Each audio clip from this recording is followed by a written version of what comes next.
मैं आज ऐसे शख्सियत का विश्लेषण करने जा रहा हूँ जिसका राजनीतिक घराना सबसे बड़ा पुराना है और आज़ादी में बहुत महत्वपूर्ण योगदान रहा। इसके परिवार के तीन प्रधानमंत्री हुए।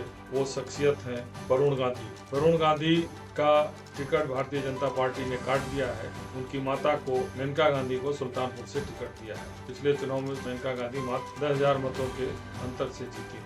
अब सवाल यह है कि वरुण गांधी के पास विकल्प क्या है। वरुण गांधी ने सांसद बनने के बाद जो तेवर अपनाया भारतीय जनता पार्टी मोदी सरकार के खिलाफ, तो निश्चित रूप से था कि ये अटल बिहारी वाजपेयी की सरकार नहीं है, न अटल अडवाणी की पार्टी है, या अमित शाह और प्रधानमंत्री नरेंद्र मोदी की पार्टी है, उनकी सरकार है।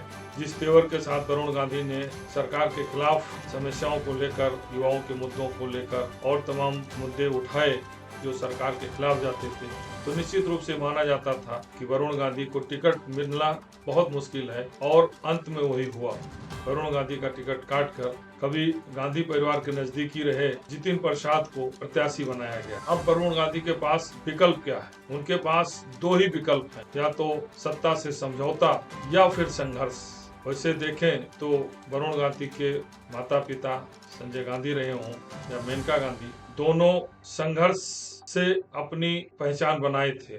संजय गांधी और मेनका गांधी दोनों के अगर पूरे जीवन को देखें तो विवादों से घिरा रहा, और वही विवाद वरुण गांधी के पीछे आगे पीछे उनके बयानों को लेकर घूमता रहा। तो अब तय करना है माँ बेटे को, मेनका को भी और वरुण गांधी को भी, कि वो सत्ता से समझौता करते हैं या फिर संघर्ष का रास्ता अपनाते हैं, क्योंकि अब कोई इनके पास ऑप्शन नहीं है। जिस तरह से संजय गांधी ने 1977 में सत्ता जाने के बाद 3 साल संघर्ष करके फिर सत्ता में वापसी लाए, कम समय में ही 2080 में सत्ता आने के बाद कई महत्वपूर्ण साहसिक निर्णय भी लिए, जिसमें प्रौढ़ शिक्षा, जनसंख्या, वृक्षारोपण तथा अतिक्रमण, यही नहीं जाति विहीन समाज, जातियों का तोड़ने की बात भी उनकी थी। तो आज भी वो सारे पॉइंट्स रिलीवेंट हैं।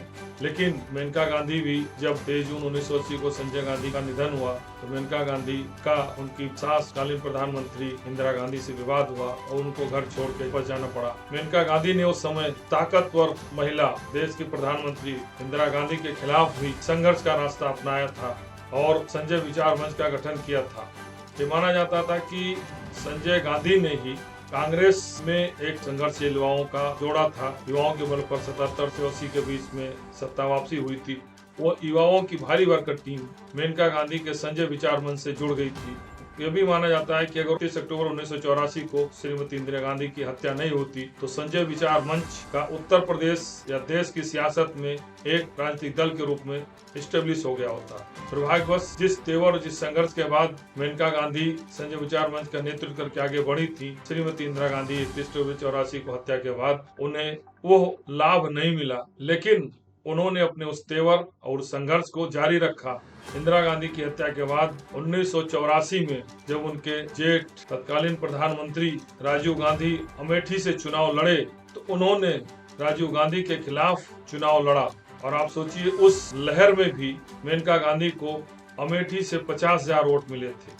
जितना तो था ही नहीं, लेकिन उन्होंने संघर्ष के रास्ते में राजीव गांधी को भी चुनौती दी। तो ये कहा जाता है संजय गांधी और मेनका गांधी दोनों का जिद्दी स्वभाव भी रहा है, निर्णय लेने की एक ताकत भी रही है। आज फिर वरुण गांधी को भी और उनकी मां मेनका गांधी को भी दोनों में से एक निर्णय जरूर करना होगा, सत्ता से समझौता या संघर्ष। क्योंकि अगर लड़ाई मेनका गांधी चुनाव लड़ती हैं, तो वरुण गांधी क्या करेंगे? चुनाव लड़ेंगे, नहीं लड़ेंगे? अगर लड़ेंगे तो किस दल से साथ लड़ेंगे? अगर नहीं लड़ेंगे तो क्या केवल मां का प्रचार करेंगे? तीसरा, अगर लड़ते हैं तो इंडिया गठबंधन के साथ चुनाव लड़ते हैं तो संघर्ष बढ़ेगा, या फिर आज वर्तमान हालात में 2024 लोकसभा चुनाव में मां के साथ समझौता करके, अपनी आवाज बंद करके और भाजपा में शरणागत होकर आने वाले दिनों में राज्यसभा जाने के लिए या किसी और पद पर पाने के लिए समझौता करते हैं।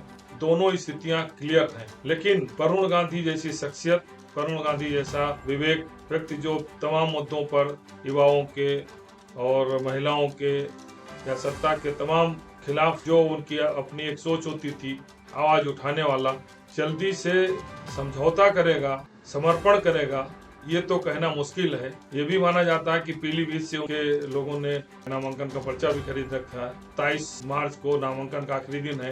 नामांकन करते हैं कि नहीं करते हैं, ये बहुत कुछ निर्भर करेगा। लेकिन एक बात निश्चित है कि वरुण गांधी के सामने कोई ज्यादा ऑप्शन नहीं है।